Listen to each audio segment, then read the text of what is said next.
Hi, everyone, and welcome back to the Let's Play Money podcast. I'm Mara Williams, author of The Little Books of Big Business, creator of the Let's Play Money activity packets, and financial literacy educator. On this podcast, we talk about the everyday moments that help kids build money skills, confidence, and an entrepreneurial mindset. Sometimes that's through conversations with parents, educators, business owners, or inspiring kids who are already putting those lessons into action. Today's episode is a special one. I'm joined by one of the young entrepreneurs from our local youth farmers market and her mom. We'll hear about how her business got started, what she's learned along the way, and why experiences like these can teach kids lessons that last far beyond earning a few dollars. Whether you're raising an entrepreneur or simply looking for ways to help your child become more confident and financially capable, I think you'll enjoy today's conversation. Let's jump in. All right. Welcome back to the Let's Play Money podcast. I am here with two very special guests. I'm here with Ainsley and her mom, Crystal. And I'm going to start by interviewing them a little bit about the experience they've both had with the farmers market program that we do here in Snohomish. So first and foremost, as we dive in, I wanted to get to know you just a little bit. Ainsley, how old are you now and what grade are you going into? I am 11 years old and I'm going into 6th grade.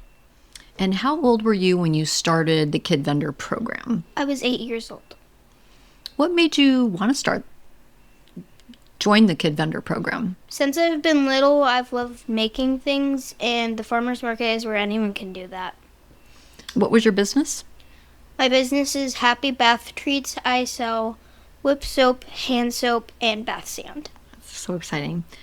So you joined the farmers market program, which I do have a completely separate podcast about, and I can put the links in the show note about the program. We have about 50 kids that go through that program every year. You learn to make your own products. You get to pop up at the farmers market and so forth.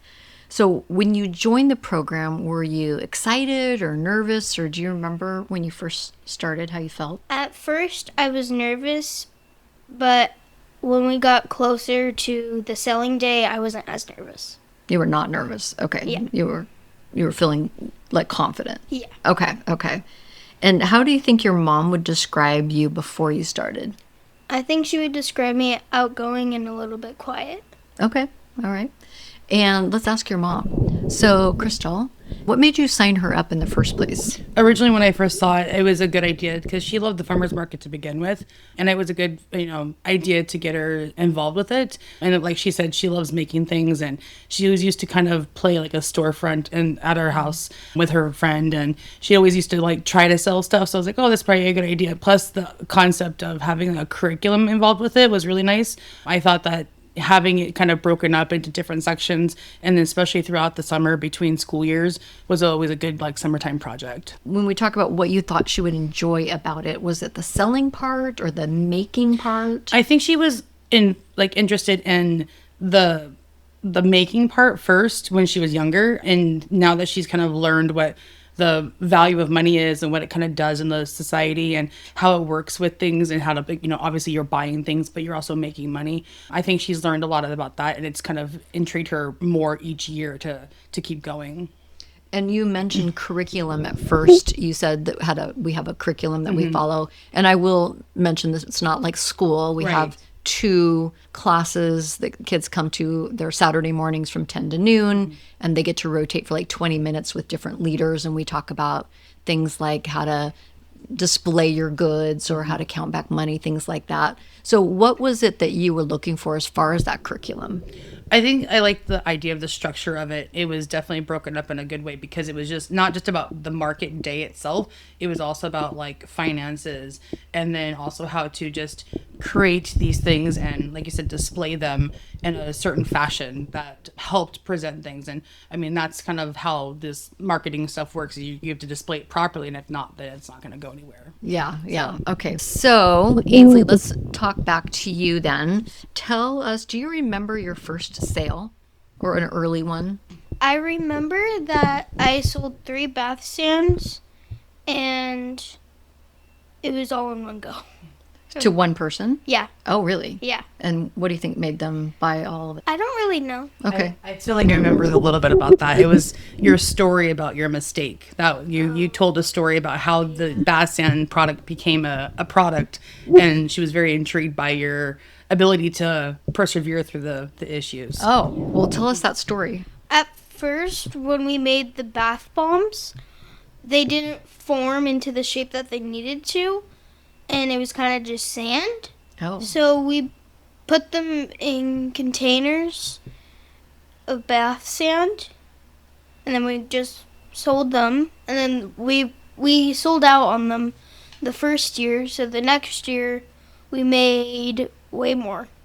Okay. And so the first person you talked to, you were telling about how it didn't form, Yeah. and that intrigued that customer Yes. to want to support you. Yeah. Okay.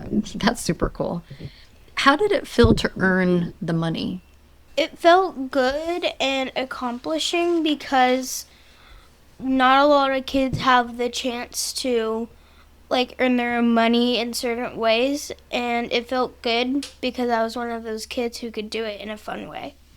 Yeah, most kids have to wait until they're either get their first job when they're 15 or 16, or maybe they babysit when they're a little older. But how old were you when you started? I was 8 years old. Or 8. 8 years old. Okay, we talked about the mistakes and the fact that you learned from them. What did you ultimately learn from those mistakes? I learned that if you mess up, it's okay, and you just figure out a way to fix it so it works. Okay. Yeah. A little flexibility of finding a new way. Did you change your products or your prices along the way?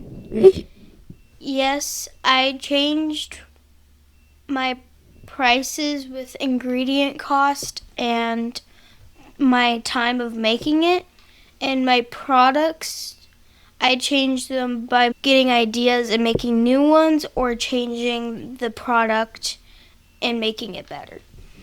What was the hardest part in the beginning? The hardest part in the beginning, I would say, was figuring out what to make and what I could make and what I couldn't make.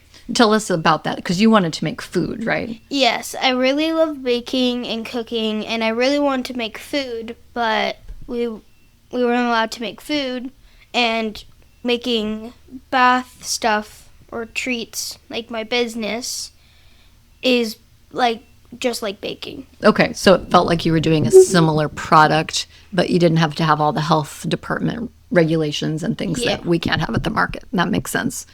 What about talking to customers? How did you feel? I wasn't really used to it because I'm not really used to talking to strangers, but the more I did it, the more I got used to it. I remember you coming to the first class being pretty shy, Yes. and we went around and I had all the kids introduce themselves and what idea they had, and I don't think you spoke up at first. No, I did not. We were feeling pretty shy. Yeah. What do you think changed that made you feel comfortable? Probably having people I love and know around me. So you got to know the group, just like going to a new school, like I know Yeah. you're going to be doing this year. We Yeah. just talked about that before we jumped on here. You're switching schools, going into 6th grade at a different Yes. school. Maybe you'll know a few people, but you'll be meeting a lot of people Yes. that are new. And you have a lot more confidence now going into that. That's normal, that you'll be meeting new people. Yes. Okay. So how about your business? Did you ever want to quit? Yes, but I learned that quitting is not the best way to do stuff or go. So tell me about you wanting to quit and why you decided not to. I wanted to quit because I felt like making my products was too hard, but I decided not to because this is not an opportunity that everybody has for the farmers market. Okay. It is a special thing, isn't it? Yeah, we both agree with that. What surprised you the most about the program or having your own business? How well the kids selling, like how well they were selling their products, and how well new kids were at the same time. Okay. Yeah. So you would really see success for all the kids. Yes. All right. That's a good one. All right, let's talk to your mom. I'll switch the mic over this way. So tell us, what did you notice about her confidence and just her presence with the program? Like you said, the beginning was a little challenging. She was almost in tears when there was questions being asked, but she obviously got familiar with it. Over the last couple years, she definitely has gained a lot of confidence in talking to people and having to just speak to people that's unfamiliar, and that she's able to just kind of do it with a quicker recovery. There's not too much hesitation anymore, and she seems to be outspoken to more people in different areas in her life too, like not just school or the market, but also through like her sports and things like that too, and even just between peers and adults. And speaking to adults is obviously pretty hard for kids to do, but then also speaking to new peers as well, as that's obviously changed a lot as well. Okay, that's great to hear. Were there moments when you realized she was growing? Yeah, I saw it on the spot. I think, like, even especially during market day, that was the kind of the grand finale of the summer, where she kind of was prepared all of herself and tried to do all the speaking, and then all of a sudden she just like, it all came out of her perfectly, and she was like, I made a sale, and she was super happy about that. So I can see that that's where she was growing a lot, because she worked really hard and wasn't sure how it was going to go, and really apprehensive and just kind of questioning herself. And then when the day came and it happened, it was like, oh yeah, see, we made it, you did it. Yeah. So that was where the growth happened a lot. I actually saw you grow in two other places. One is you came and joined me for a different event, a block party event, and I had a booth, and she came along with a couple other kid vendors and sold. And it was not as populated. There weren't as many people coming through. Do you remember that? Yeah. And so instead of just standing back behind the table, you were going out and asking people if they wanted to right. smell your bath bombs. You Yeah. remember that? It was Yeah. so great. It was like you meeting the need of Yeah. what you needed to do. So I saw big growth there. I also saw your growth in leadership when we have the practice round at the chamber. Right. All the kids come to our Chamber of Commerce luncheon, set up their tables, pop up, and practice selling to the adults. And one of the young boys was really anxious. Yes, I remember that. And so what did you do? Do you remember? I asked if he wanted to come and see my stand. At first, he said no. Well, he didn't really want to. But then eventually, closer to the end, he ended up coming to my table. And then I also remember he made it into the hallway and you guys just sat there. You just sat by him. Do you remember that? Yeah. Yeah. So you were just kind of holding the space for him to be someone like kind of like a buddy. And then he saw your table. And then I think he ended up popping up his table a little bit outskirts of everybody else's so he'd feel comfortable. But you helped him engage. Yeah. Yeah, that was where I also saw the growth. Yeah. I think even this year too, when we were at the education day, she was talking to quite a few kids about it and telling stories, and they seemed to kind of ease their mind about it. So yeah, she definitely has a bit of leadership growing into her. Yeah, this year I invited you to come help teach the class. Yes. And so we were good partners that way. Yeah. And I feel like that one was also a Yeah. big growth opportunity. How did you see her carrying herself differently at school or home? You talked a little bit about extending into sports or just other ways she's taking initiative in other areas of her life. She definitely takes initiative when it comes to around our house, especially. She has a different motivation when it comes to doing the vendor day projects. She's very motivated for that. It definitely sparks her interest, but she has, I think over the last 3 years, she's definitely grown like in school. We reference the time of the market days and the insecurities and the growth and the flexibility that you have to have. We reference it a lot with our everyday life, whether it be a situation that school happens or sports happens. She definitely has that memory of the experiences in her head, and we kind of go off of that and talk about how she felt then and how kind of comparing it to other situations in her life too. Okay, so new experiences. The farmers market is just one of many, but Yeah. it's a life skill, learning about how to navigate new experiences and all that. Okay, that's really great. So Ainsley, what skills do you have today that you didn't have before?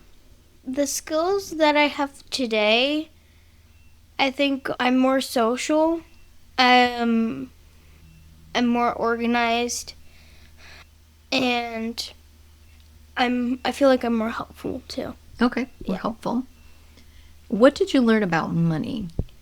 I learned that it's important to stay organized with your money and then keep them nice and keep them in a safe place.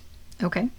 And did people pay you cash and digital? People paid me with cash and What would you say to another kid who is nervous to try something new? I would say it's okay to be nervous, and once you start doing the sales, you won't be as nervous, because when I was nervous, the more I sold stuff, the more I wasn't nervous. So, Crystal, if you were going to talk to another parent about the farmer's market or business experience, is it worth it? What would you tell them? I would say yes, it's worth it. Even if it's just for 1 year, it's always a good experience to go through. Because there is a lot of learning involved with it on different aspects. It doesn't have to be just public speaking or selling or money. There's different areas of learning all around it. But just to understand also how the community works as well with the farmers market, just understanding that process as well is always a good thing to kind of understand, especially if the child is familiar with the market or any kind of vendor selling style booth. That's always a good kind of concept to show them how it works. But yeah, I definitely think it's worth it for them to do that. Tell me what surprised you most about watching Ainsley become an entrepreneur. The thing that I was surprised the most is that how she was learning different areas. It wasn't just about the money and like how to earn the money to spend the money. She really wanted to learn how to do the displays, and she really got into understanding the different labels. And then she saw the people with bags and she's like, we should do bags. And she really was trying to just push forward and evolve the business. She was asking questions about it that I was kind of shocked about. You know, it wasn't just about how do I make money and how do I get it fast kind of thing. Okay, so kind of a creativity, flexibility, all the different things. So let's ask some fun questions. You ready? Yeah.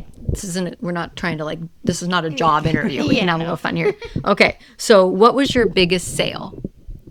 My biggest sale was my bath sand, and the biggest price I think was $18. $18. Yeah. Okay. Did you buy anything special with your earnings? Yes, I bought some ice cream at Top It, Mm, the frozen yogurt nice. place. It kind of become a tradition. We go there after every market after the summertime one. Okay. So. All right. We'll have to tag Top It, the yogurt shop, Yeah. in my podcast. He'll love that. What's one funny thing that happened at the market? Last year when I got the firefighters to buy my whip soap. I have a great picture of that. by the way. That was really funny.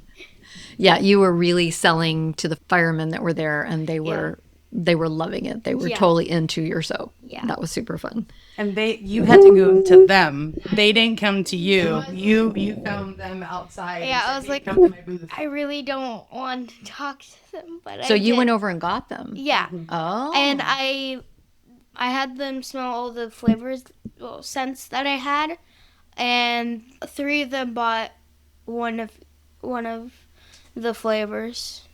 Yeah. Yeah. I had watermelon, shea butter, and mango peach. Ooh. That's good. And they bought one of each. Yeah, one bought watermelon, Okay. shea butter, and then That's so good. Thank you, firefighters. If you started a new business tomorrow, what would it be? it would be a baking business. Okay. What's your favorite dessert? I don't really have one. Oh, okay. I like all of them. What's my favorite dessert? Lemon bars. Oh, Cat Casey turns Oh, brownies. brownies. Brownies. Yeah. What business would your mom be good at? Parenting classes. Oh, like teaching them. Yeah. Okay. Like, what? She's like an educator. That's hilarious. Okay. What business would you start if you started one? Oh goodness. She's probably not wrong. Probably parenting lessons.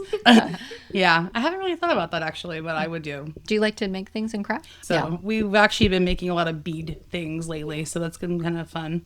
If you had any final thoughts, what would you say? Go for it. I mean, it doesn't have to be the same every year either. Ainsley's done the bath treats every year just out of the sake of the fact that she likes to do them. But if it changes every year, that's okay. Just go for it. Try it. It's an opportunity, it's experience, and there's a lot of learning from it, Yeah. whether they're young or old. And the other misnomers, you don't have to go on to become an entrepreneur. This isn't Right. training that you have Yeah. to open. This is just a micro business, learning about money and making and all the Right. pieces and parts. In the class, you talked quite a bit about cost of goods sold Mm-hmm. and figuring out your expenses and the molds and things like Right. that you had. So I think that was a big learning piece. Yeah. Just about things, but it wouldn't necessarily be that you guys are going to go open a bath True. shop, right? True. It's really more the And learning I component. feel that they also don't do a lot of this in school because they don't have a lot of time for that. So that this is a different learning level that's outside of school, but it's also with your community members too. You're not just with your classmates, you're also with maybe your neighbors or, people from a Girl Scout troop kind of thing. So Yeah. it's not just classmates that you're supposed to be with. Yeah, that's great. Well, did you think of anything else you want to say? Okay. If you have a dream, go for it. And if you think something's impossible, that always means it's possible. That was like a mic drop moment there. I'm not going to say anything else. Yeah. I'm just going to thank you both for coming in. This is a Sunday. We're in the Snohomish studio here, and I just want to thank you for taking a little time out of your summer. There will be kids vending at markets all across the area, so be sure to check out your local farmers market, and thank you both very much. Thank you. Yeah. Thank you. Thanks so much for joining us for today's episode of the Let's Play Money podcast. I hope this conversation encouraged you to look for everyday opportunities that help kids build confidence with money, business, and life. Sometimes the biggest lessons don't happen in a classroom. They happen at a farmer's market, around the kitchen table, or while trying something new. A big thank you to our young entrepreneur and her mom for sharing their story and inspiring all of us. If you enjoyed today's episode, I'd love for you to subscribe, leave a review, or share it with a parent, teacher, grandparent, or someone who loves encouraging kids to dream big. Thanks again for listening, and I'll see you next time on the Let's Play Money podcast.